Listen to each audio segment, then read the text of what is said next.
question d'information citoyenne sur la caserne 26. Philippe Sabourin, qui est avec vous pour animer la soirée. Donc, on a d'abord deux intervenants qui vous présentent les tenants, les aboutissants du projet de caserne 26, deux rencontres de 15 minutes, suivies d'une période de questions que j'aurai le plaisir d'animer.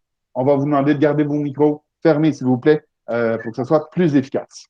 The presentation will be done in French, but if you do have a question in English, well, feel free to ask your question in English and we'll do our best to answer. Pour, évidemment, pour que tout ça se déroule très bien, on va vous suggérer de mettre le diaporama en forme présentation. Alors, au bas de l'écran, à part ceux qui sont au téléphone, bien sûr, vous avez les trois petits points, puis vous avez l'option modifier la mise en page. Moi, je vais vous recommander d'aller chercher tout de suite l'option projecteur. Ça va être vraiment plus sympathique comme présentation. Vous allez mieux voir les présentations qu'on fera. Les questions. Tout de suite, je vais aborder le sujet. Alors, pour ceux qui ont déjà entendu mon baratin, faites comme si c'est nouveau. Mais pour les autres, je vous explique. La période de questions, c'est un moment où on veut vous entendre. C'est un moment d'échange avec nos intervenants. On va utiliser le chat. Donc, le chat, c'est Annick, aide-moi donc. Le clavardage, comme disait ma collègue Annick. Donc, le clavardage. Le clavardage sur Meet, c'est simple, c'est donc à droite, en haut, vous avez comme une bulle, un peu comme une BD. Vous cliquez là-dessus, je vous ai écrit bienvenue. Mais c'est la seule fois où on écrira autre chose que j'ai une question ou l'abréviation QST. Alors, c'est comme ça que quand on sera rendu à la période de questions, on va procéder. Et quand je vais voir votre nom, ben, je vais suivre l'appel et je vais vous demander d'ouvrir votre micro et de prendre la parole.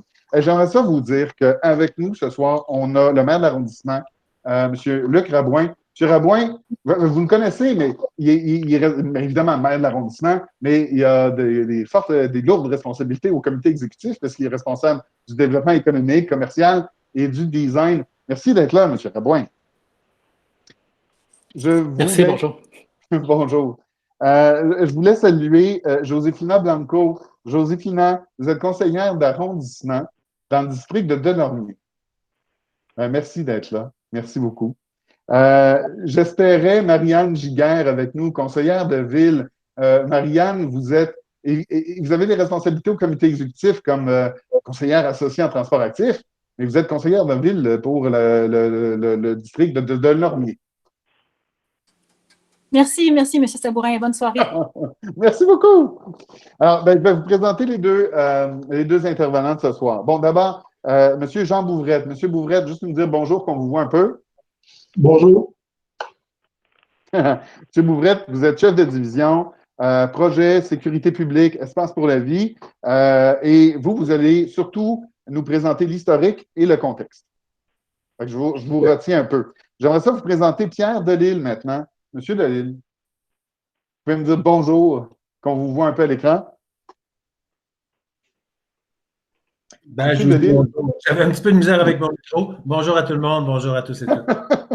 C'est un bon coup de pratique pour ouvrir et fermer le micro. Monsieur Delisle, vous êtes architecte pour la firme Archipel, et vous avez travaillé des plans préliminaires que vous allez nous présenter. En tout cas, au moins nous présenter un peu le survol de ce qui s'en vient pour la caserne 26. Donc, les projets puis les étapes importantes. Votre mission, ça va être de nous présenter ça en 15 minutes. Après les deux prises de parole, il nous restera une demi-heure pour prendre les questions et notre soirée se termine à 19h30. Alors, si ça vous convient, je vais tout de suite inviter M. Bouvrette. M. Bouvrette, juste me parler un peu pour prendre toute la place dans mon écran. Bon. Alors, si vous êtes prêts, je vous ai bien présenté tantôt, là. Oui, tout à fait. OK. Fait pour faire simple, c'est chef de division, projet, surtout en sécurité publique. Et espace pour la vie. Donc, tout ce qui est poste de police et pompiers, ainsi que le parc immobilier du biodôme jardin sectoriel et planétarium. Parfait. Le projet Caserne 26, vous le connaissez bien, puis vous allez nous en parler depuis l'historique jusqu'au contexte. Je vous laisse nous faire votre présentation. Merci, M. Sabourin.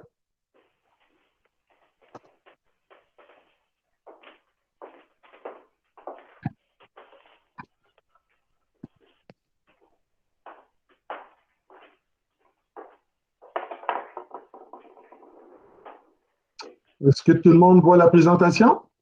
On ne répondra pas tous en même temps, mais je dirais oui. Pas ceux qui sont au téléphone, malheureusement. Je ne sais pas pourquoi ça ne fonctionne pas, là. Effectivement.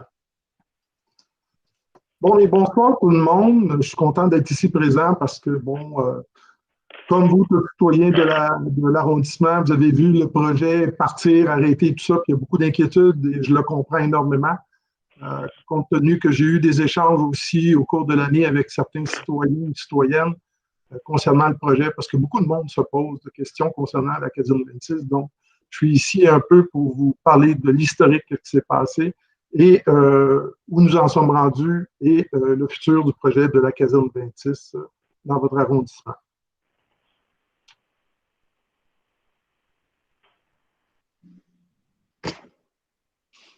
Oh, je suis comme figé.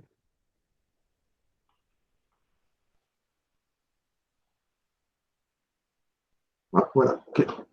Donc, vous avez ici l'image de l'ancienne caserne avant les travaux qui ont été réalisés. Je vais vous parler un peu de l'historique du projet, qui est un immeuble à valeur patrimoniale exceptionnelle. C'est une superbe de belle bâtisse, une superbe de belle caserne. C'est pour ça qu'on est tous à remettre la roue et essayer de repartir comme il faut le projet pour pouvoir reconstruire le bâtiment à l'identique. Je vais vous faire une brève historique. 1901, construction de la bâtisse, qui a accueilli l'hôtel de ville multifonctionnel de la ville de Delormier et le poste d'incendie. La caserne de pompiers, des pompiers, est la seule fonction qui occupe le bâtiment depuis 1902. 1999, suite à un incendie, il a fallu refaire des travaux mineurs, minimum, afin de permettre le retour des pompiers. Si on regarde 2011-2013, il y a eu la réalisation des travaux de soutènement de la dalle de garage afin de maintenir la caserne en opération parce que, le calcium des camions lorsqu'ils rentrent ça, plus le poids des camions qui est de plus en plus imposant, a eu affecté la dalle, donc il a fallu la soutenir pour garder la caserne en opération. Si on regarde l'historique du projet, 2014, il y a eu un octroi de services professionnels en architecture et d'ingénieur afin de préparer les plans et devis pour le projet de rénovation de la caserne 26. Il y a eu une expertise qui a été réalisée sur l'enveloppe du bâtiment pour mieux cibler les travaux à réaliser dans le cadre de cette restauration-là, qui est une restauration complexe. La stratégie qui a été retenue à l'époque pour la réalisation du projet était un projet en deux phases. La première phase était le désamiantage, stabilisation de la façade et démolition de la dalle de garage. Compte tenu de l'état du bâtiment, la façade menaçait de s'effondrer, donc il a fallu stabiliser le devant. Vous aviez vu la structure d'acier qui avait été mise imposante. Et naturellement, un bâtiment même comportait de l'amiante, donc il fallait plutôt désamianter. Pourquoi deux phases? C'est pour contrôler les coûts de restauration du bâtiment. La phase 2, naturellement, était la rénovation majeure du bâtiment. Si on regarde, 2015 a été la fermeture officielle de la caserne pour débuter les travaux. 2016, nous avons fait la réalisation des travaux de la phase 1, qui était la démolition, stabilisation de la façade et désamiantage. 2016-2017, en parallèle qu'on a commencé la phase 1 des travaux, on a commencé la préparation des plans et devis pour la rénovation du bâtiment, qui était la phase 2, afin d'y aménager une caserne à 2 véhicules et un local culturel pour l'arrondissement. Naturellement, ce projet-là, on ne peut pas débuter sans qu'il y ait l'acceptation du projet au Conseil du patrimoine et comité d'urbanisme au niveau de la restauration des méthodes de travaux et de reconstruire à l'origine les façades principales du bâtiment, ainsi que la construction d'une tour d'angle au traitement contemporain et sobre. Et ensuite, ce que nous avons fait en 2017, nous avons lancé l'appel d'offres public pour réaliser les travaux de la caserne. Vous avez ici une image de la structure d'acier imposante qu'il a fallu installer pour éviter que la façade s'effondre parce qu'elle inclinait vers le devant à cause des fondations qui travaillaient. Donc, il a fallu procéder à une structure imposante. Ensuite, 2017-2018, l'octroi des travaux a été octroyé pour la rénovation majeure du bâtiment. Le projet s'est déroulé, comme vous avez pu remarquer, assez longuement. Vous voyez des travaux, c'était des travaux en sous-œuvre très compliqués. afin de renforcer les fondations qui étaient existantes, puis on tentait de les conserver, l'enveloppe d'origine. Donc, il y a eu le démantèlement par la suite de la façade principale. Donc, on appelle ça, nous, dans notre terme, notre jargon, un plan de calpinage où chaque pierre a été numérotée et ont été entreposées. Ça, dans un but de la reconstruire prochainement. L'expertise atteste que les murs de maçonnerie existants présentent un haut risque d'effondrement. Les travaux sont alors suspendus. Donc, vous avez vu, l'entrepreneur a commencé à travailler sur la brique, les murs de briques. Et finalement, les travailleurs ont arrêté parce que le cœur des murs ne se tenait pas, un moindre coup de poing sur le mur, tout vibrait. Donc, il y avait un très fort danger d'effondrement des murs sur les travailleurs et les citoyens. Donc, 2019, suite à une dernière expertise qui confirmait qu'il fallait vraiment les mettre à terre, donc il a fallu démolir les murs de briques au complet, puisqu'ils menaçaient de s'effondrer. D'où, après, il y a eu un arrêt complet du chantier parce que là, on se retrouvait dans une position que là, la portée des travaux, c'est plus les mêmes murs, c'est plus des murs massifs. Là, on doit reconstruire des murs, modifier la structure d'acier, et ainsi de suite. Donc, le chantier était complètement arrêté et là, l'entrepreneur était pris qu'il ne pouvait plus continuer à faire ses travaux. Conséquence de cette situation, le bâtiment de la caserne doit être reconstruit dans son entièreté. Le contrat des services professionnels de l'entrepreneur, naturellement, comme vous comprenez, il y a eu une modification substantielle à la portée du projet. L'entrepreneur était arrêté, il ne pouvait pas reprendre. Donc, il a fallu mettre un terme au contrat des deux firmes, compte tenu que la portée du projet a été substantiellement modifiée. Vous voyez ici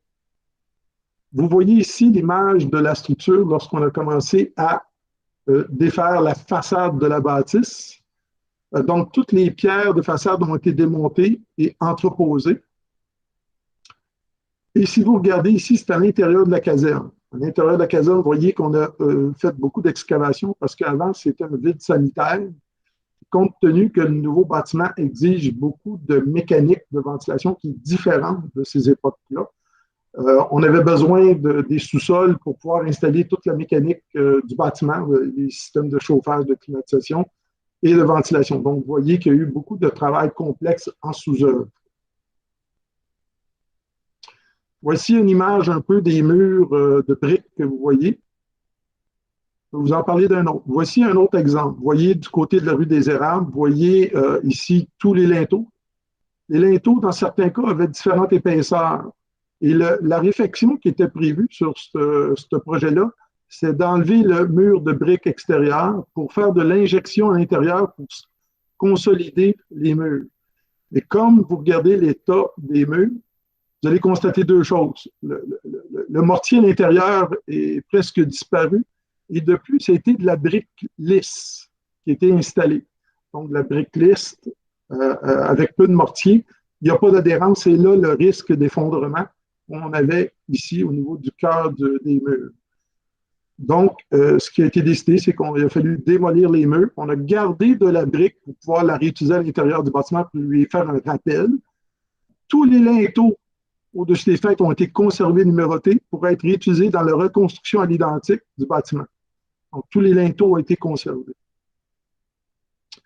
État de la situation actuelle. Donc, j'ai fait un bref historique. Donc, ce que vous voyez actuellement, naturellement, c'est il n'y a plus de mur, une structure d'acier, tout simplement. État de la situation, 2020. Qu'est-ce qui s'est passé en 2020? Il y a eu un début de mandat d'une nouvelle firme professionnelle parce qu'il fallait recommencer les plans. Il fallait recommencer les plans compte tenu que là, l'enjeu des murs massifs n'est plus le même. La construction des murs extérieurs n'est plus la même stratégie. Donc, il fallait revoir complètement le plan et les structures. Donc, la nouvelle firme est rentrée en fonction au mois de mars, d'où M. Delisle va vous expliquer éventuellement dans la prochaine présentation. Il a fallu faire un nouveau programme fonctionnel et technique qui a été complété en août dernier. Pourquoi un nouveau programme fonctionnel et technique dans ce bâtiment-là? C'est qu'il y a des nouvelles normes en vigueur au niveau du code du bâtiment. Il y a aussi des nouvelles normes en santé et sécurité pour l'opération d'une caserne de pompiers. Il y a aussi, compte tenu que les murs ont changé, on doit prendre une nouvelle orientation afin d'optimiser la performance énergétique et environnementale du bâtiment, dont sa réduction des gaz à effet de serre et sa consommation énergétique globale. Autre chose, qu'est-ce qui s'est passé au cours de l'été? Travaux temporaires sur le site afin de garder les lieux sécuritaires et propres. Donc, je sais, beaucoup de citoyens, vous avez vu un lac, une fondation remplie d'eau. C'est qu'à cet endroit exactement-là, lors de l'excavation, on est tombé sur une veine d'eau. Donc, il y a de l'eau qui vient perpétuellement dans les fondations, qui inonde les fondations. Donc, naturellement, en ayant fermé le chantier, il n'y avait plus d'entrée électrique. Il a fallu faire une nouvelle entrée électrique, faire installer des pompes, un système de pompage pour raccorder au réseau pluvial d'égout, pour retourner l'eau qui vient constamment dans les fondations. De plus, vous avez vu que nous avons procédé à un habillage du chantier selon un concept de la firme montréalaise, atelier en temps et lieu. Donc, on a fait un habillage de chantier pour améliorer l'aspect visuel autour du chantier, parce que là, une structure d'acier et des clôtures de chantier étaient un peu inappropriées. Donc, on a investi un peu d'argent pour améliorer le look. D'autre part, on a effectué des expertises sur l'état des fondations et des sols existants afin d'établir la nouvelle approche de reconstruction que M. Delisle pourra vous expliquer dans sa présentation. De plus, naturellement, comme vous savez, il y a eu beaucoup d'inquiétudes des citoyens pour avoir discuté avec eux. Cette année, on a regardé un plan de communication avec l'arrondissement pour justement rester en contact avec vous autres pour vous donner l'état d'avancement tous les mois. Donc, ma chargée d'équipe, ma chargée de projet, ainsi que l'arrondissement vont émettre sur le site web de l'arrondissement un lien pour vous tenir au courant de l'avancement et la progression de ce projet-là. Les prochaines étapes, c'est la préparation des plans et devis qui sont en cours actuellement. Les plans et devis sont prévus de se faire au cours de 2020 présentement et 2021. Le lancement d'un appel d'offres public, le deuxième lancement d'appel d'offres public pour les travaux de reconstruction sont prévus à l'été 2021. Et l'octroi des travaux, un nouvel entrepreneur qui va reprendre le chantier, est prévu à l'automne 2021. Et la réalisation des travaux sont prévus d'une réalisation de 2021, début 2023.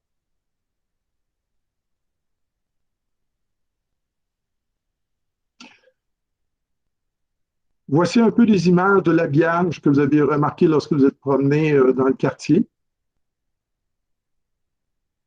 Et voici la future caserne qui est prévue d'être construite d'ici 2023. Merci. Merci infiniment. Jean Bouvrette, vous nous avez fait une présentation complète. Ça a été facile de vous suivre. Je trouve que c'était vulgarisé, j'apprécie. Donc, il était convenu avec vous de faire la présentation de l'historique, du contexte. Et il y a des gens qui sont arrivés durant la présentation. Je rappelle la consigne de maintenir les micros fermés jusqu'à la période des questions. On va poursuivre donc pour une deuxième présentation, celle de Pierre Delisle. Monsieur Delisle est architecte pour la firme Archipel Architecture. Et vous allez nous parler, c'est ce qu'on se disait, M. Delisle, tantôt, c'est que vous nous décrivez les plans préliminaires. Vous allez nous montrer un peu le projet là, qui est décrit d'ici 2023. Ça va ressembler à quoi? À vous de faire la présentation, on vous écoute. Merci beaucoup. Je pense que mon micro est fermé un instant. On vous entend très bien. Oh, ben parfait. Mon micro est ouvert, c'est idéal. Ben, bonjour tout le monde, merci d'être là. Effectivement, je vais vous présenter maintenant que Jean vous a présenté un peu le contexte, je vais vous présenter ce qu'on prévoit faire, ce qu'on propose de faire en fait pour donner une nouvelle vie à la caserne 26. Effectivement, moi je suis architecte, c'est moi qui coordonne, je travaille pour Archipel Architecture. On a réalisé quand même plusieurs projets, soit sur le plateau, en tout cas plusieurs projets municipaux à Montréal, donc plusieurs projets de casernes de pompiers. Et c'est ça, je vais vous présenter en fait là, notre démarche, parce qu'on est rendu maintenant. On est à l'étape du projet préliminaire. Je peux changer un instant. Ben voilà. Je suis allé trop loin. Et voilà. Alors, en fait, il s'agit, comme disait Jean, on a eu un mandat, nous autres, on est une nouvelle équipe, on a eu un mandat en mars dernier en fait, de redonner vie à la caserne 26, de faire un nouveau projet. Donc, on est une nouvelle équipe, on n'est pas ceux qui avons travaillé sur le projet avant. Comme Jean en a parlé tout à l'heure, il y a des nouvelles, malgré le fait que ce soit l'idée de continuer le même projet ou de reprendre le même projet, il reste que il y a des nouvelles exigences qui s'appliquent au dossier. En termes d'architecture, on parle d'un nouveau programme. Il y a des nouvelles conditions de départ aussi, c'est-à-dire qu'on ne commence pas du tout le projet à la même place où il démarrait il y a quelques années. De façon générale, le mandat qu'on nous a donné, et c'est l'approche générale qu'on a dans le projet, c'est de finaliser le projet qui avait déjà été commencé, donc de reconstruire le bâtiment tel qu'il avait été prévu dans le projet qui avait été déjà présenté et approuvé en 2017. Donc, on ne remet pas en question ça. C'est quand même, comme je disais, ça va être un projet, le bâtiment va être occupé par la caserne 26, 2 véhicules, il va y avoir des locaux pour l'arrondissement. On va intégrer dans le projet les éléments, tout ce qui a été récupéré lors de la démolition des constructions passées, tout ce qui a été acheté aussi, parce qu'il y a des éléments qui ont été achetés. Puis, c'est un projet qui va viser une certification environnementale LEED, qui a aussi eu le temps de changer entre 2017 et 2020. C'est plus la même version, c'est plus les mêmes exigences. Pour faire un petit rappel rapide là, sur les changements, justement, des exigences, là, en fait, les principaux changements qu'il y a eu dans les dernières années pour dans les façons de planifier des casernes de pompiers sont liés, entre autres, à la problématique de la toxicité des véhicules qui reviennent des incendies. On s'est rendu, pas moi, mais on s'est rendu compte qu'il y a qu'un véhicule, en fait, les pompiers sont exposés à des produits très toxiques lors des incendies.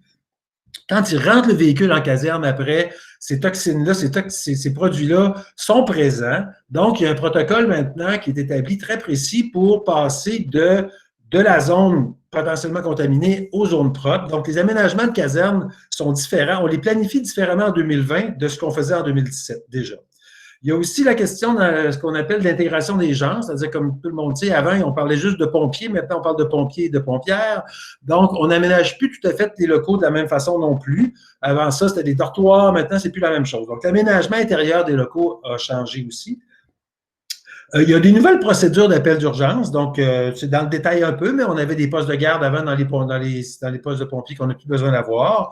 Puis enfin, le projet de la caserne 26 va aussi servir de centre opérationnel d'urgence pour le CIM, c'est-à-dire qu'en cas de sinistre majeur, il y a des locaux qui vont se transformer en postes de contrôle pour gérer des situations critiques là, en cas d'intervention.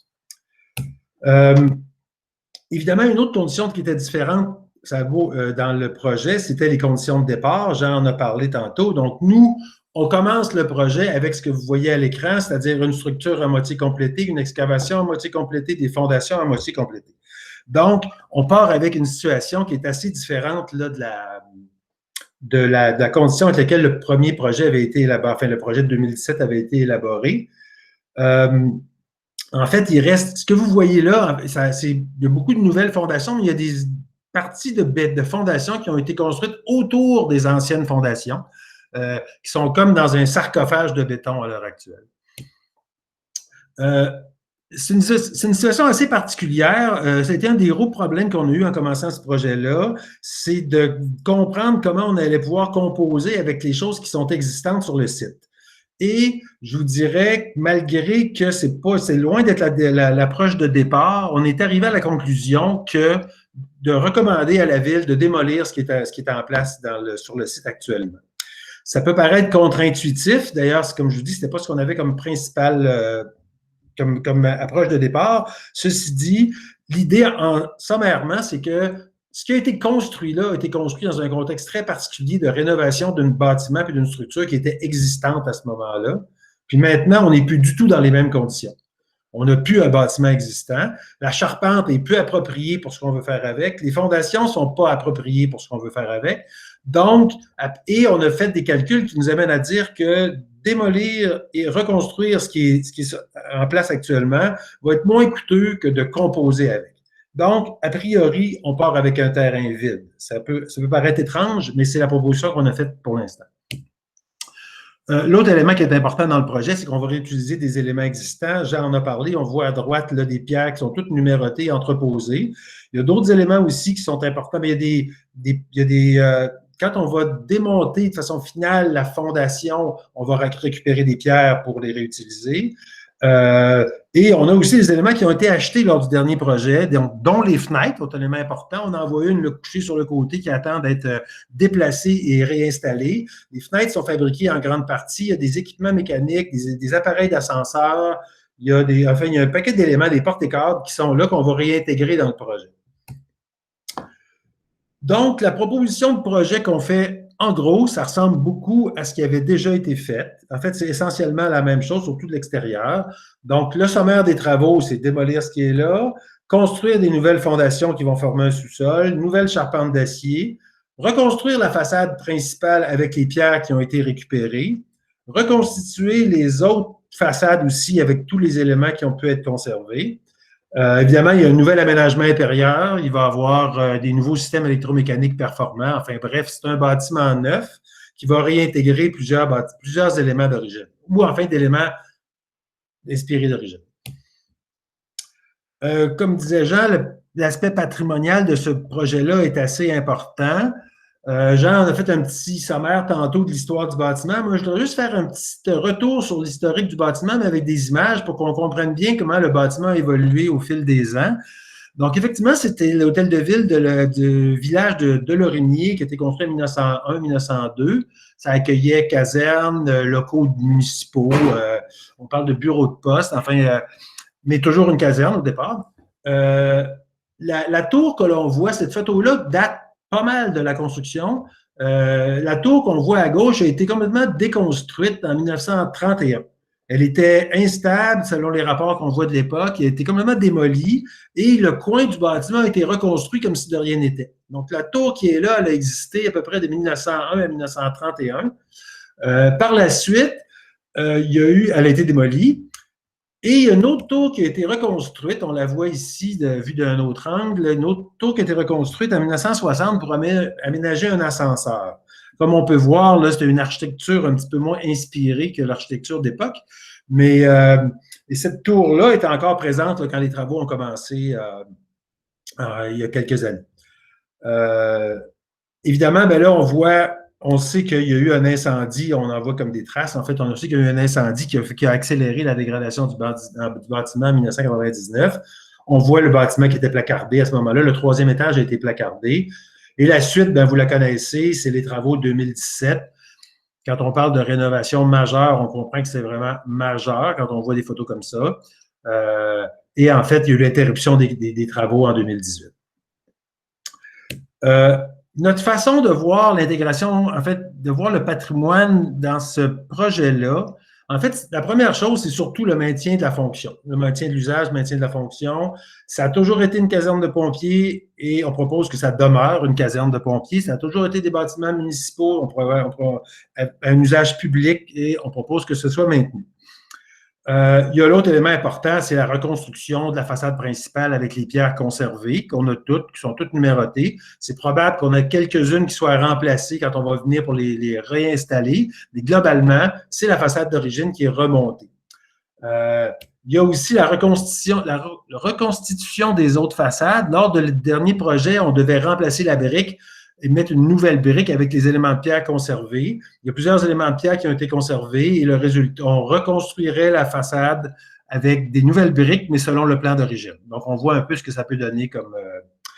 Et enfin, un autre élément du projet qui est ton côté plus actuel, plus contemporain, c'est la reconstruction de la tour, mais avec un traitement nettement contemporain, qui accueille un ascenseur qui va permettre de donner un accès public et un accès universel au 3e étage, où est-ce que des locaux d'arrondissement vont être aménagés. Ça devient la signature, en fait, de la nouvelle vie de la caserne 26. Alors, ça vous donne une bonne idée de ce qu'on propose. Plus concrètement, si on regarde les matériaux, ben, on a dit il va y avoir... le bâtiment va être reconstruit avec soit des matériaux d'origine, soit des matériaux de remplacement qui vont reprendre les caractéristiques des matériaux d'origine. Donc, des nouvelles ardoises, mais semblables aux anciennes ardoises. Toutes les boiseries, les saillies vont être reconstruites. On a gardé certains éléments de boiserie qui vont pouvoir servir de modèle pour en reconstruire. Enfin, il y a des matériaux neufs pour la nouvelle tour essentiellement. Donc, ça va être… En fait, on reprend les matériaux, c'est de la pierre calcaire qui va être semblable à la pierre d'origine. On ne reviendra probablement pas de la même carrière, mais ça va être quand même une pierre calcaire grise, mais qui va être traitée de façon contemporaine en panneaux. Maintenant, on découpe des plaques, on utilise plus des plaques de pierre que des pierres massives là, dans les bâtiments contemporains. Puis, le métal qui va être utilisé, on propose d'utiliser du zinc, qui est un matériau très sobre et très neutre, qui est très stable aussi dans le temps, donc qui va donner un aspect plus contemporain. Enfin, la dernière, c'est sûr que tout le site va être réaménagé au complet, donc ça va être un projet fini complet. Toute l'interface entre le bâtiment et le trottoir vont être, en fait, c'est occupé en bonne partie par les accès pour les véhicules, accès pour les piétons. Des stationnements vélos, puis tous les espaces résiduels vont être verdis, vont être aménagés par un plan d'aménagement. Il y a la partie arrière qui va servir un peu plus au service, comme il se doit. Puis, il y a une petite toiture basse là, qui donne, en fait, sur les locaux occupés par les pompiers, qui va être aménagée comme une toiture verte. Alors, écoutez, ça fait le tour un peu de ce qu'on a comme proposition globale à vous faire pour redonner vie à la caserne 26. Je vous remercie d'avoir été attentif. Merci. Merci, M. Delisle. Mon partage, un instant. Nous y voilà. Là, on va pouvoir… on a vu vos deux présentations, M. Bouvrette, M. Delisle. Là, on va procéder tranquillement à la période de questions. Je rappelle que M. Bouvrette, qui est chef de division projet, sécurité publique, espace pour la vie, nous parlait surtout du concept, de l'historique. M. Delisle, vous êtes Pierre Delisle, architecte pour Archipel Architecture. Vous nous avez parlé des plans préliminaires. Période de questions. Pour qu'on puisse répondre à un plus grand nombre de questions possibles, puis qu'on travaille de façon courtoise, civilisée, que ce soit efficace, je vais vous demander de maintenir vos micros éteints. Si vous avez des questions, j'ai vu tantôt pendant les présentations qu'il y a des questions qui sont apparues, donc on va les traiter une par une. Ben, je vous prierai d'être le plus succinct possible. Moi, je préfère j'ai une question ou l'abréviation QSP et on va se parler de vive voix. Si vous n'êtes pas confortable à prendre le micro, à ce moment-là, je pourrais lire votre question, mais s'il vous plaît, on va avoir un esprit de concision. Alors, je rappelle que c'est votre choix de garder la caméra ouverte ou fermée, puisque l'enregistrement a cours, vous le voyez, et ça sera diffusé sur le site de l'arrondissement. On va se limiter à 2 questions par participant. Sur ce, je vais inviter madame, et à chaque fois, je vous invite, je vous demande d'ouvrir votre micro. Et la caméra, ça vous appartient. Claire Marchand. Madame Marchand, si vous voulez ouvrir votre micro et nous poser la question que vous aviez pour M. Delisle.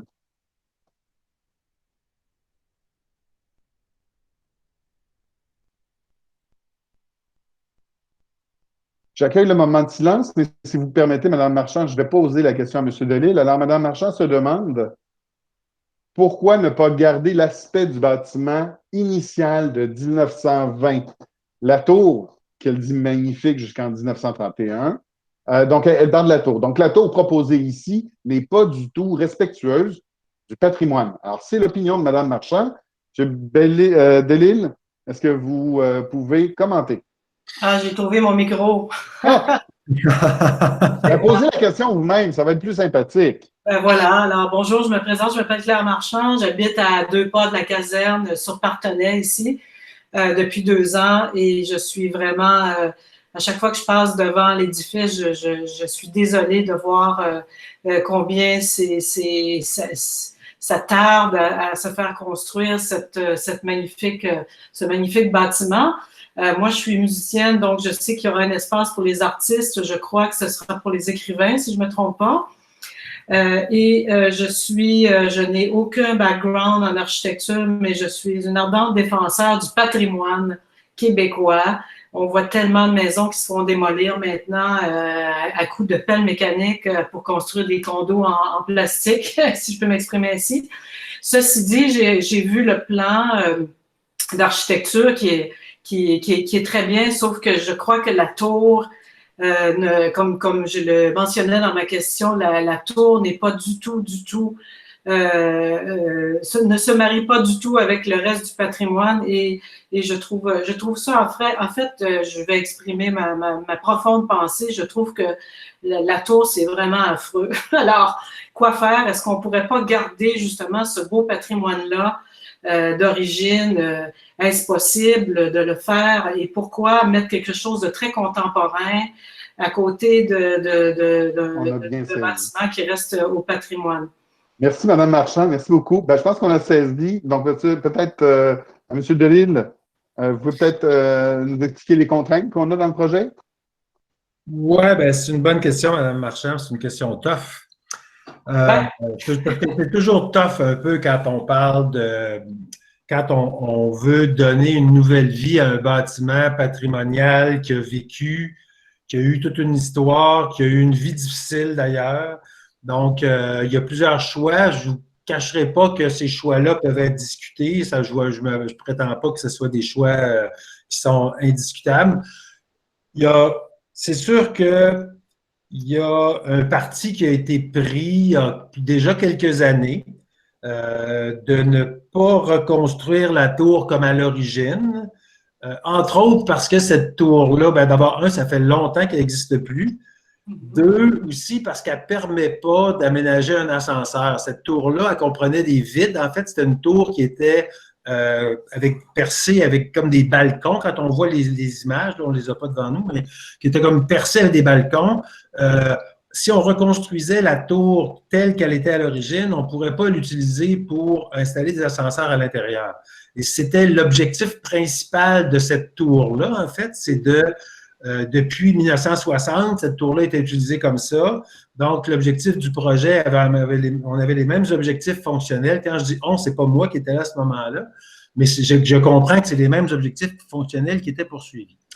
Donc, la tour, il y a un choix qui a été fait il y a quelques années de reconstruire la tour sans la traiter de façon semblable à l'origine.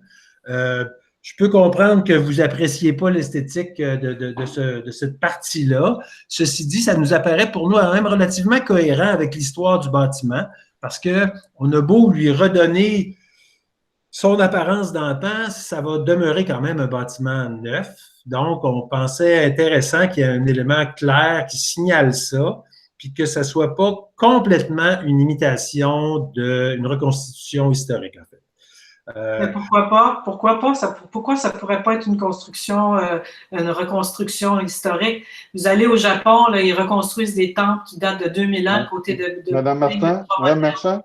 Oui. On va laisser, je pense que M. Delisle avait apporté un élément de réponse, mais on va lui laisser répondre à votre sous-question. Je pense que, écoutez, c'est un choix qui a été fait, qui pourrait être discuté. On peut reconstruire, on peut ne pas reconstruire. Je comprends que ça répond moins à vos goûts que d'autres personnes, probablement, mais je ne veux pas vous dire que c'est une impossibilité de reconstruire l'ancienne tour, mais ce n'est pas le choix qui a été fait. C'est des choix qui sont assez ambigus. Tout le monde n'a pas le même avis là-dessus. Mais effectivement, de reconstruire une tour qui est démolie depuis maintenant quasiment 80 ans, en fait, et même plus, ce n'a pas été le choix qui a été retenu. Je ne peux pas vous le justifier beaucoup. Je me permets, M. Delisle, je comprends que ça n'aurait pas pu répondre à la fonction d'ascenseur. C'est ce que vous avez souligné. Très bien. On va passer maintenant à la question de Mme Seba. Mme Seba, auriez-vous la gentillesse de nous parler? Oui, avec plaisir. Eh bien, moi, je vais juste continuer sur la remarque de Mme Marchand. Avec tout respect pour son opinion, moi, au contraire, je trouve que le mariage du contemporain et du patrimonial, ça donne quelque chose de très joli. C'est une question de goût, comme disait M. Delisle. Et à ce titre-là, tout le monde n'a pas les mêmes goûts. Cependant, moi, ma question, en fait, si on voulait toujours garder le patrimonial, on serait encore dans les cavernes. Alors, à un moment donné, il faut faire des petites transitions comme ça avec Mais je vous invite à poser votre question parce qu'elle était tout autre. Ma question est très simple. Moi, je voulais juste avoir plus d'informations concernant la vocation culturelle du bâtiment. C'est quoi exactement? C'est un peu vague, ça, bâtiment locaux culturels. J'aimerais vraiment savoir c'est quoi exactement qui s'en vient avec ça. Merci beaucoup. Excellente question. Là, je ne sais pas, Jean Bouvret, Pierre Delisle. Je vous laisse vous chamailler. Qui répond? Pierre n'a pas encore d'informations quant à la vocation, soit culturelle, mais ça, je pense que ça va appartenir à l'arrondissement de définir plus les besoins. Dans les plans, il est prévu un espace pour l'arrondissement, vocation culturelle, mais c'est à l'arrondissement à définir exactement l'usage de ces espaces qui ont été alloués dans la construction de la nouvelle caserne. Je ne sais pas si c'est vous, M. Bouvret, qui disait que c'est une rencontre citoyenne. On veut créer ces espaces-là, que ce soit plus fréquent. Gardons le contact ensemble parce que ça va évoluer. C'est ce que je comprends. Oui, tout à fait. Donc, les citoyens ont été invités d'avoir une discussion avec l'arrondissement pour définir justement l'usage qu'ils en veulent faire de ces espaces-là pour l'arrondissement. Je peux juste ajouter qu'actuellement, dans le projet, il y a à peu près l'équivalent de alentours de 2000 pieds carrés qui est disponible et que c'est un espace qui n'est pas très contraignant, dans le sens qu'il y a plusieurs usages qui sont possibles. Il n'y a pas de choses qui sont établies de façon très, très contraignante. Monsieur Sabourin, je pense que Mme Lavallée peut répondre, ce que j'ai compris. Elle vous fait un sourire et un signe de oui. Je crois qu'elle pourrait. On l'écoute. Oui, bonsoir. Marie-Christine Lavallée, chef de division culture et bibliothèque pour l'arrondissement. Donc, pour apporter une petite précision, effectivement, le 3e étage, il y aura une vocation culturelle, donc ce sera une vocation littéraire. Et le moment venu, aux alentours de début 2022, on procédera par appel de projet. Donc, vous serez tenus informés via l'infolette de l'arrondissement et puis nos médias sociaux. Madame Théba, vous êtes satisfaite de la réponse?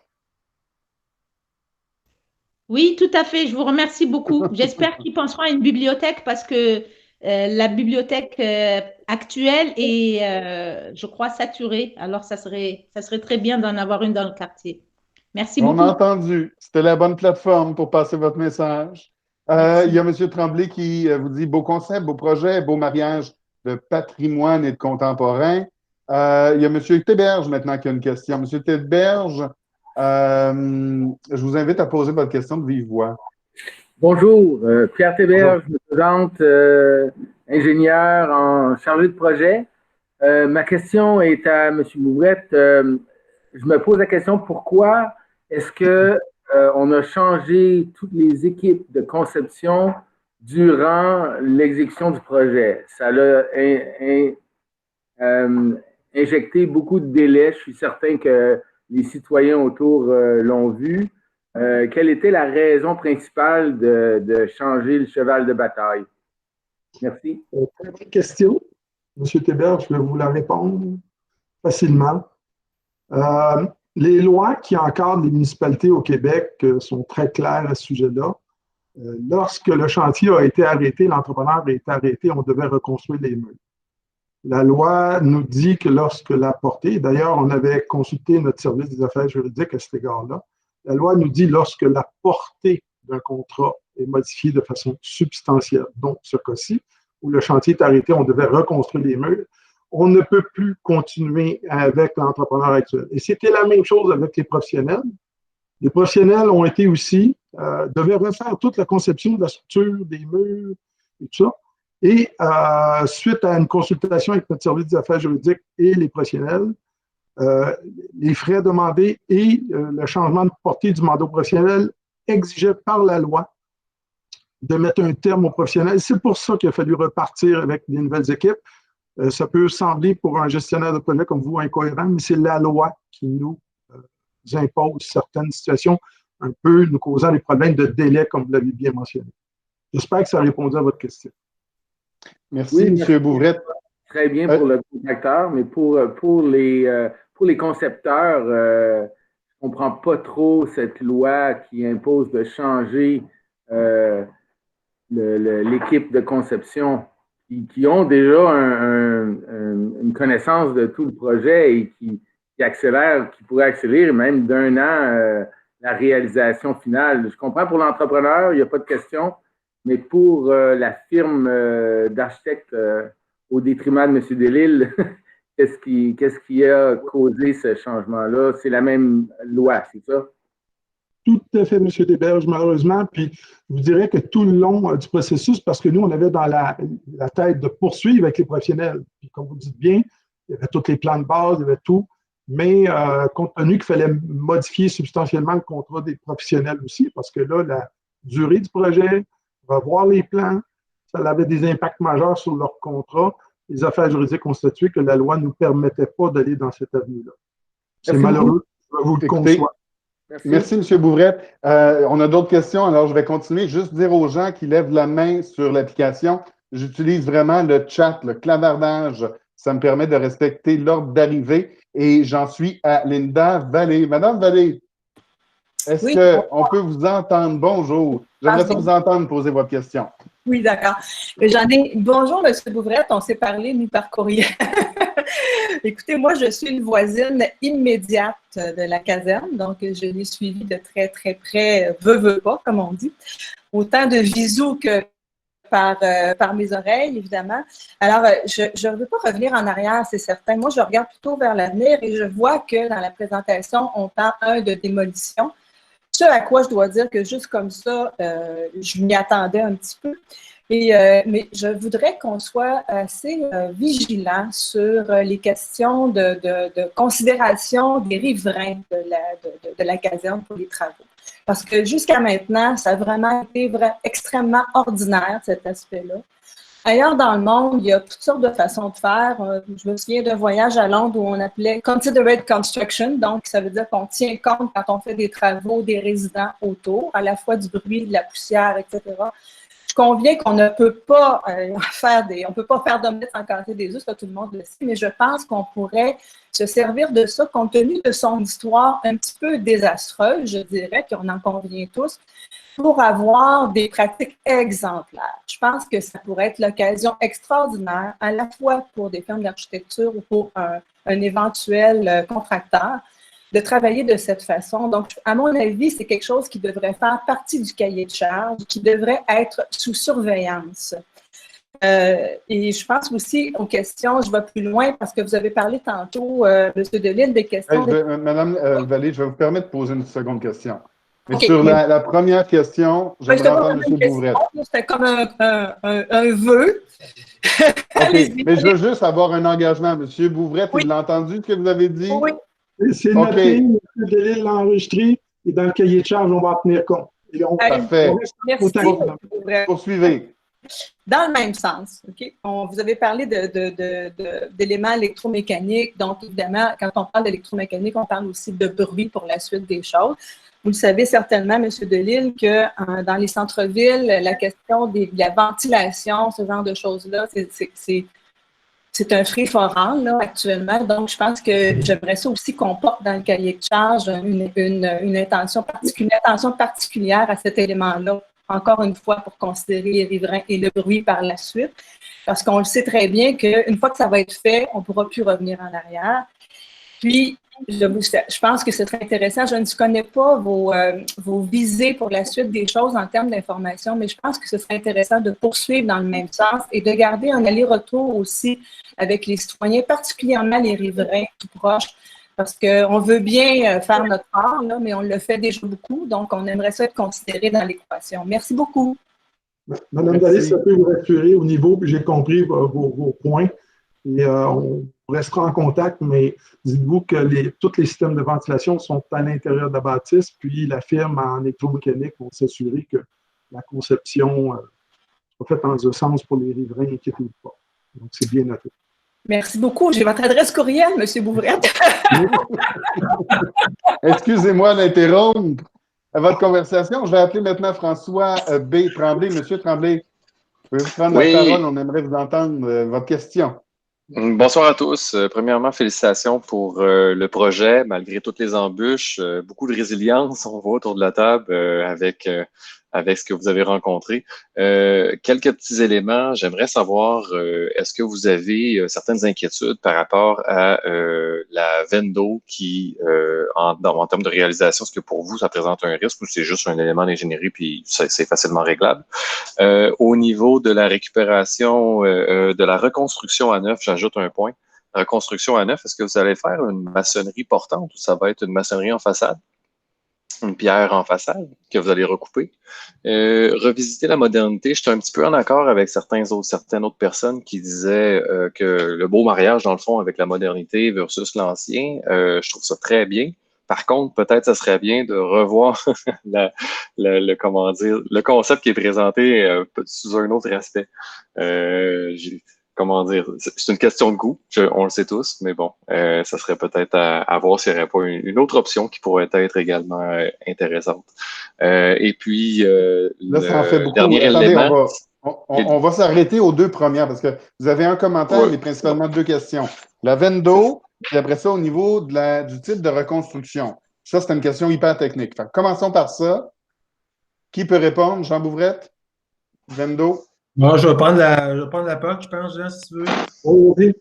Écoute, la veine d'eau, effectivement, c'est une préoccupation très technique, là. Il va falloir qu'on la gère. C'est habituel dans les excavations. Les entrepreneurs sont équipés, mais c'est vrai que c'est un enjeu. Il va falloir la canaliser, il va absolument falloir la traiter. On a vu cet été qu'il y avait beaucoup d'eau qui arrivait là-dedans. Donc, on ne pourra pas, là, les ingénieurs en mécanique ne pourront pas faire abstraction de ça. Il va falloir absolument prévoir de la canaliser, cette eau-là. Et pendant le chantier, de la pomper. Donc, il y a toute une série de mesures qui doivent être prises. Mais Donc, ce n'est pas un enjeu vraiment. C'est pas un enjeu très, très complexe. Là, ça arrive souvent. Ça répond à la question, merci.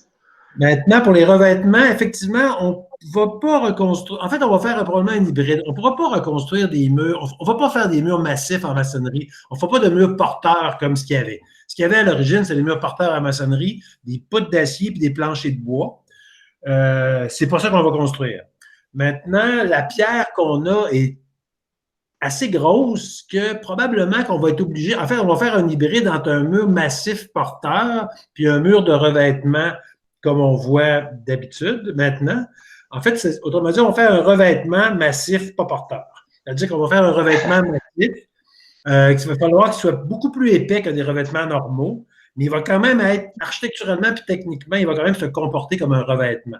C'est-à-dire qu'au lieu d'avoir 4 pouces d'épais comme d'habitude on fait avec la maçonnerie, il va avoir son 12, 14 pouces, 16 pouces peut-être d'épais pour être capable de reprendre toutes les grosses pierres qui ont été enlevées. Je sais pas si ça répond. Oui, ça répond à la question, merci. Puis j'avais juste une dernière question par rapport à la récupération. Ça fait la troisième, là. Récupération de la structure. Troisième, M. Tremblay. Je vais vous inviter, bon, on va donner la parole à tous les citoyens, au plus grand nombre possible. Réinscrivez votre question, OK? Parce que je n'ai pas 3 vœux, j'en avais juste 2. Mais je vous reviens.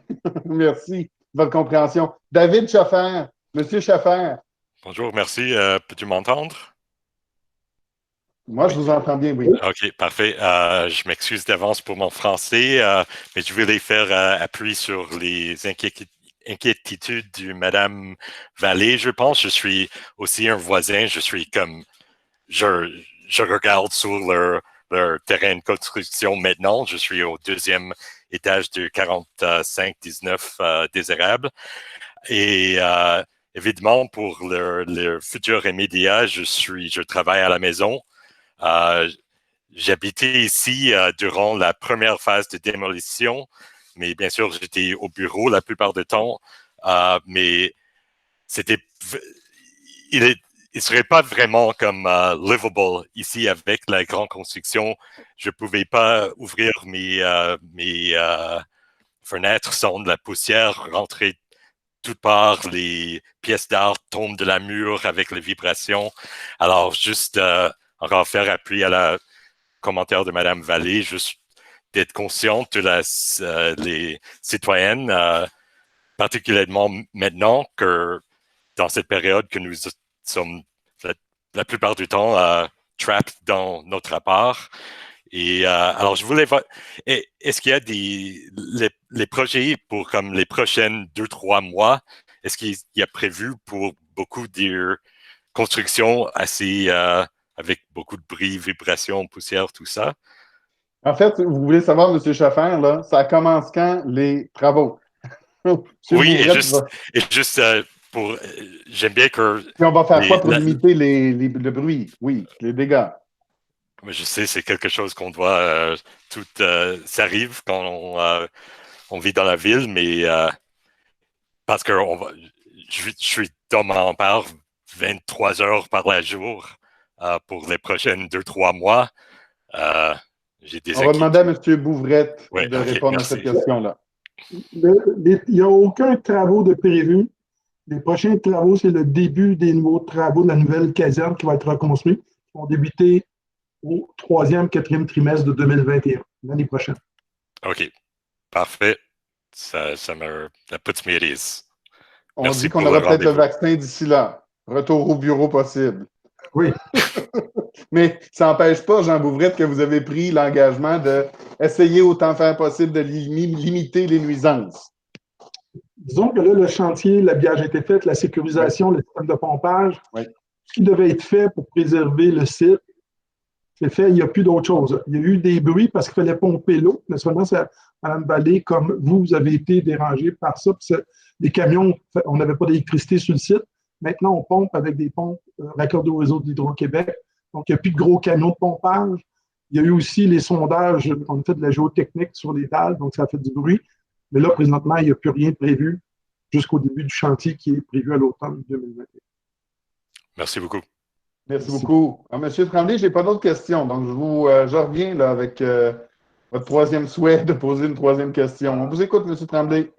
C'était très simple. C'était juste en termes de développement durable. Puisque vous n'allez pas récupérer la structure, aviez-vous des intentions Ben, j'imagine que vous allez en faire le recyclage. Je t'aime. Et également, dans le fond, l'aspect LEED. Quelle certification visez-vous? Oui, tout à fait. Dans le projet, il y a, puis Pierre va répondre à la version LEED au niveau des certifications. Pour la structure d'acier, effectivement, ça fait partie de notre carrière des charges de faire la récupération de l'acier. Parfait, merci. En fait, je ne veux pas minimiser ce que j'en dis, mais ce n'est pas de très grande gloire. L'acier, tout le monde le recycle maintenant. Oui, ouais. L'acier, même quand on achète de l'acier neuf, ça comprend toujours un minimum d'acier recyclé. Donc, c'est un recyclage. Évidemment, c'est clair que l'acier va être recyclé. Là. Ça, c'est sûr. Puis pour ce qui est du concept de la tour, ben écoutez, je peux comprendre effectivement que quand on arrive avec un langage contemporain, je reviens sur votre question 2,5, quand on travaille avec des langages contemporains comme ça, ben, il y a plusieurs options possibles. Je vous dirais que le travail qu'on nous a demandé de faire était beaucoup de celui basé sur les approbations qui avaient déjà été données. Donc, on a maintenant vraiment maintenu cette approche-là. Je pense, moi, en tout cas, je ne suis pas gêné de présenter ça.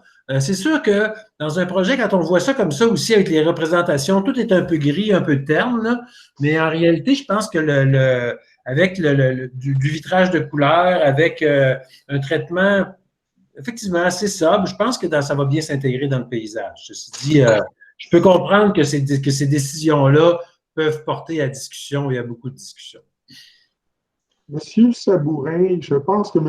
Bellil a une question. M. Bellil aurait une question. M. Bellil. Oui, effectivement, je suis également un citoyen qui habite tout juste à côté de la caserne. Et je me demandais si, éventuellement, lorsqu'on verra la fin des travaux, ce qui était espéré, ce qui est prévu de faire avec cette magnifique palissade. Oui? Alors, la question de la palissade. Qu'est-ce qui est prévu de faire à la fin? À la fin? Parce qu'elle est magnifique, hein? Jean Bouvrette? Elle a été une conception à Montréal, puis il n'a pas été de solution, il n'a pas été décidé qu'est-ce qu'on ferait avec la palissade, mais on pourra en discuter avec l'arrondissement. Qu'est-ce qu'on fait avec? Ça peut être utilisé. Ben, j'espère. Oui. Écoutez, on est ouvert à toute discussion lorsque ce sera le temps de voir qu'est-ce qu'on fait avec la palissade. Effectivement, elle est très belle. Je pense qu'elle est appréciée, M. Bouvrette. Elle reste là jusqu'à quand? On dit. Juste chantier, début de chantier. parce qu'un entrepreneur, on ne veut pas qu'il endommage la palissade, donc on verra qu'est-ce qu'on va faire avec la palissade, avec l'arrondissement pour voir est-ce qu'on la relocalise, est-ce qu'on s'en sert ailleurs. Donc, suggestion de M. Bellil intéressante qu'on va pouvoir explorer avec l'arrondissement. Merci. Merci beaucoup. Merci. Je pense qu'on n'a pas d'autres questions. Par contre, il y a eu une demande de commenter. Alors, je vais inviter Gabriel Deschambault qui souhaite émettre un commentaire au nom de la Société d'histoire du Plateau Mont-Royal. Monsieur Deschambault, je vous invite à ouvrir le son de votre micro. On ne vous entend pas, Monsieur Deschambault. Il faut cliquer au bas de l'écran. Alors là, on vient de vous perdre. On n'a pas de son, on n'a pas d'image. Monsieur Deschambault, ah voilà. On va pouvoir vous entendre. Est-ce que vous m'entendez? Très bien, puis on vous voit. On vous écoute. Bon, écoutez, oui, c'est un commentaire, ce n'est pas une question. Pour que on s'est exprimé à plusieurs reprises à la Société d'histoire du Plateau Mont-Royal concernant ce projet de... Nous, on ne l'appelle pas le projet de la caserne 26, on l'appelle plutôt le projet de l'hôtel de ville de Delormier, parce qu'essentiellement, pour nous, ce bâtiment-là représente avant tout le bâtiment historique de l'hôtel de ville de Delormier. Et bien sûr, on veut aussi faire le commentaire à l'effet que malgré la grande tristesse que l'on avait à voir disparaître le bâtiment, lorsqu'il ne restait plus rien, on s'est dit « Oh, que voilà la belle occasion pour refaire la tour d'angle ». Je ne veux pas commenter la qualité architecturale du projet qui nous a été présenté. Je veux juste signaler que ce bâtiment-là, pour tous les efforts qui ont été consentis à sa remise en valeur, aurait dû faire l'objet d'une décision politique de réinstaller la tour d'angle, qui est absolument magnifique, et de se creuser les méninges pour trouver d'autres façons d'accéder par un ascenseur à ce bâtiment-là. Notre commentaire, je vais conclure pour ne pas prendre trop de temps. Je ferai un dernier appel aux gens qui sont autour de cette discussion-là à l'effet de réfléchir à remettre en place la tour d'angle. Nous aurions à ce moment-là un bâtiment absolument extraordinaire, un témoin important de l'histoire de la ville de Delormier. Et comme la ville de Montréal l'inscrit dans sa politique du patrimoine, de faire en sorte qu'on pose des gestes pour que les citoyens s'approprient leur territoire, s'approprient leur quartier, ben, je pense que de remettre en place la caserne dans sa facture d'origine aurait été une très belle occasion pour que les gens du quartier s'approprient le bâtiment et donner une bonne dose d'histoire à ce secteur-là. Bon, voilà, j'arrête ici. Monsieur Deschambault, merci. On a entendu votre commentaire. Vous le savez, la question de la tour d'angle, c'est une question à laquelle Pierre Delisle a déjà répondu au niveau de la fonctionnalité. Il y avait des limites à ce niveau-là, mais je ne veux pas partir un débat. Mais il y a un point sur lequel vous touchez, c'est que les citoyens se sentent concernés par le projet. Aujourd'hui, il y a une première communication citoyenne qui a été faite, ce qui n'avait pas été fait depuis longtemps, ce que je comprends. Il y a donc un contact qui est établi. Et ça, tour d'angle, moderne ou pas, c'est un point, je pense, culminant de notre soirée. Je vais inviter, merci de votre commentaire encore une fois, Claire Marchand. Vous avez déjà posé une question sur la tour d'angle, Madame Marchand. Est-ce qu'il y a un autre merci volet? beaucoup. Merci, vous êtes bien gentil. Je serai courte et brève. Bravo à monsieur qui vient de parler. Moi, j'appuie à 100% le respect du patrimoine d'origine, absolument, pour aussi les jeunes qui nous suivent après. Moi, j'ai déjà 60 ans. Mais voilà, ma question est la suivante. Ça coûte beaucoup d'argent, tout ça. Et donc, il y a eu un premier essai qui n'a pas marché. C'est un deuxième essai. On est tous très heureux que ça puisse continuer. Mais combien ça coûte jusqu'à maintenant? Combien ça a coûté de recommencer tout ça? Puis quels seront les coûts qui vont nous être imposés probablement plus tard en tant que citoyens? Merci, Mme Marchand. Je vais inviter Jean Bouvrette répondre à votre question. Bon, pour ce qui est des coûts qui ont été à ce stade-ci utilisés dans le cadre du projet, il y a eu tout le volet, comme je dis, la phase 1 des travaux que je vous ai parlé, où il y a eu du désamiantage et certains travaux de soutènement de la façade avant qu'elle tombe. Donc ça, il y a eu pour 1 million. Pour ce qui est des travaux de la phase 2, où un entrepreneur a été mobilisé, a défait la façade, elle est entreposée avec un plan de calpinage. Il y a eu de la démolition qu'il fallait faire, de l'excavation qui a été faite. Il y a eu des coûts pour 7,1 millions de dollars pour cette portion-là. Naturellement, là, on tombe dans la nouvelle phase. La nouvelle phase est évaluée à autour d'un budget de 14 millions, tout en considérant qu'on récupère les éléments qui ont été payés dans les 7 millions. Là. Il y a eu la démolition, la maçonnerie, les équipements de ventilation, l'équipement d'ascenseur, tous les équipements, la fenestration, les cadrages de porte, tous ces équipements-là sont entreposés et vont être utilisés dans le cadre du projet. Merci, M. Bouvrette. Ben, je vous remercie à tous et à toutes de votre participation. Vous étiez nombreuses avec nous ce soir pour cette première, depuis longtemps, session d'information-là sur la caserne 26. Y avait-il un complément, Jean? Il y a un monsieur qui lève la main, mais qu'on ne voit pas son nom. Je ne suis pas capable de donner son nom. Désolé, je n'ai pas eu le temps d'introduire mon nom. Très belle formule, merci pour cet exercice. Je voulais juste poser une petite question. Je suis absolument d'accord avec M. Deschambault quant à cette valeur historique et patrimoniale de cet ensemble. Je voulais savoir quels sont les processus et les démarches pour que les citoyens véhiculent leur souhait de remonter la tour.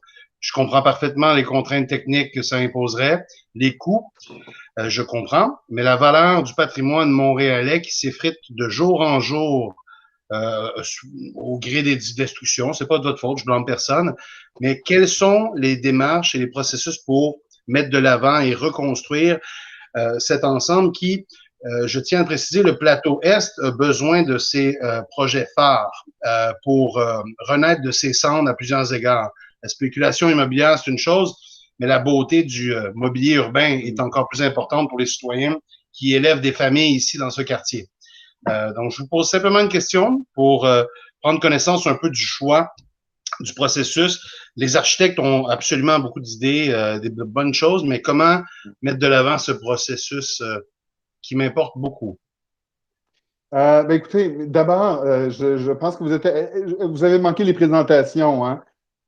Vous êtes arrivé par la suite. Vous pourrez réécouter pour avoir tout le détail sur le site YouTube de l'arrondissement. Votre question est un peu pointue. Je ne sais pas si... je pense que ni Jean Bouvrette ni Pierre Delisle n'auraient l'information, à moins que quelqu'un de l'arrondissement au niveau technique puisse nous répondre immédiatement. Ce que je vais proposer, c'est qu'il y ait une réponse formulée par courriel. Je pense que ce serait le plus simple, parce que ça va au-delà de l'expérience et de l'expertise de nos deux intervenants. Je comprends très bien, mais j'apprécierais ces éléments parce que nous sommes très nombreux dans le quartier qui habitent ici, qui pensent exactement comme moi. Okay. Alors, merci. Il y a des communications qui vont se faire par la suite. M. Jean Bouvrette l'a dit. Donc, dans les prochaines communications, on va vous transmettre l'information. Sinon, le mieux, ce serait peut-être de nous transmettre vos coordonnées. Alors, moi, je m'engage à faire un suivi. Mon nom, c'est Philippe Sabourin. C'est le plus simple. Envoyez-moi ça. Je vais faire suivre à l'arrondissement.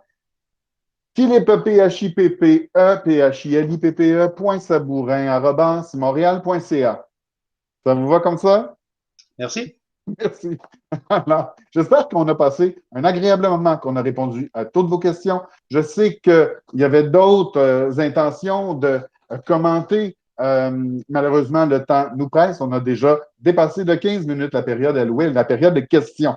Mais merci à tous, à toutes, au nom de toute l'équipe du projet, au nom de Jean Bouvrette, de Pierre Delisle, de tous les gens qui ont travaillé très fort pour organiser cette session-là. On vous dit merci. Merci d'avoir été présent. Merci de faire circuler ensuite la vidéo qu'on va mettre sur le site de l'arrondissement, le site YouTube. Et on vous souhaite de passer une excellente fin de soirée. Au plaisir. Merci à vous. Merci. Merci beaucoup. Merci.